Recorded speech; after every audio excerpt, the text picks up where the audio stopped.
engineered crashed UFOs into UAPs, and more than 80% of them that you see flying all over and dancing around our Navy ships and harassing our military are actually by the military-industrial complex, such as Raytheon and Lockheed Skunk Works Boeing, probably EGG and Northrop Grumman, just to name a few. These are all weapons manufacturers.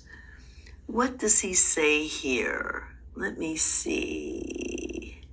You had mentioned you have a piece coming out Shawn about Ryan. the non-human biologics and crash retrievals. When is that coming out? I'm doing a story about a particular case, which I don't want to say too much about. I did do an earlier story with multiple witnesses, multiple sources, I should say. Usually as a journalist, you want to have at least 2 sources for every fact. On UFOs, our standard is 3 or more because it's so out there. We had multiple sources and they're well placed in a position to know that says that the U.S. government has really between 12 and 30 or so retrieved craft of non-humans. I did not report non-human biologics, but David Grush in his congressional testimony did report that. I wrote about a crash in Brazil that occurred in the 90s. That's a pretty well-studied crash where there was multiple witnesses that say they saw non-human entity, including, alive and dead.